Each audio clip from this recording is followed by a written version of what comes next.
This type of behavior caused many journalists and broadcasters to publicly criticize Reverend Ike.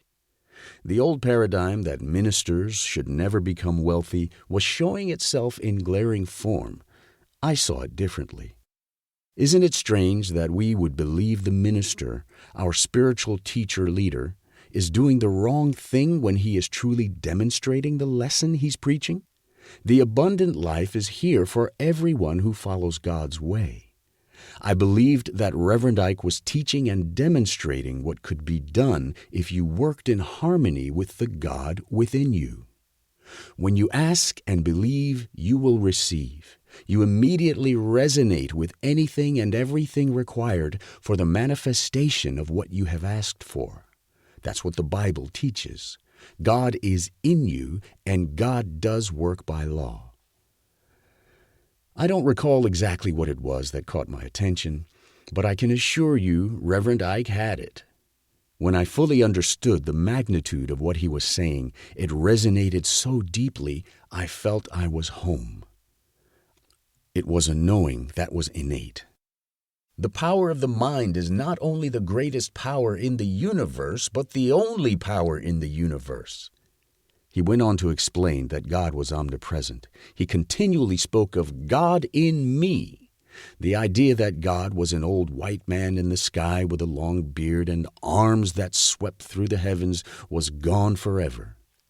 What he shared was so in sync with what I was learning outside of the great minister's teachings and made so much sense that I have never stopped learning from his message. I have been a serious student of self-development since 1961. Millions of people worldwide study personal development material every day and yet fail to produce meaningful results. Keep in mind that it is self we are developing, and self is a triune being. We live simultaneously on 3 planes of understanding: intellectual, spiritual, and physical. All 3 must be clearly understood. It was Reverend Ike who brought it together for me when he spoke about God in me. That one line brought order to my mind. At the time, it was clear that Reverend Ike was not in harmony with what all the other religious leaders were preaching, and that he was in clear opposition to the piety norm of his day. He felt that the old fire and brimstone dogma of fear, doom and gloom, poverty and suffering were false teachings. If men and women were to advance in life, they had to learn how to think and relate to God as a vital, immediate, indwelling presence.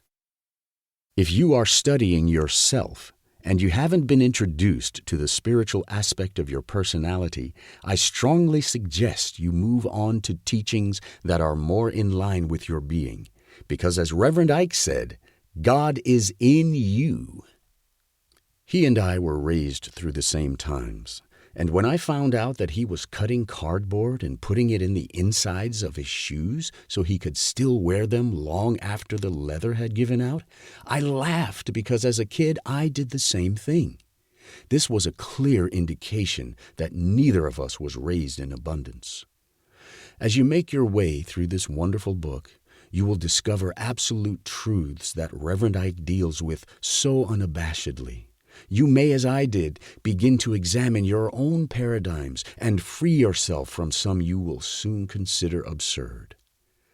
Bob Proctor, best-selling author of You Were Born Rich. Preface. Kevin Cottrell Ross. Raised by a single mother in abject poverty, the religious phenomenon who became known to millions as Reverend Ike was a son of the South, a black man who was larger than life, charismatic, fiery, brash, brilliant, and handsome.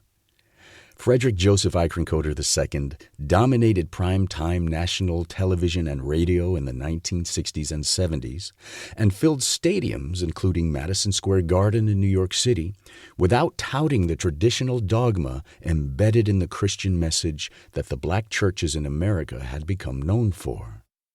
In fact, while Reverend Ike did attend American Bible College, a Protestant Bible college in Chicago, he was not a favorite because he constantly challenged the dean with what he felt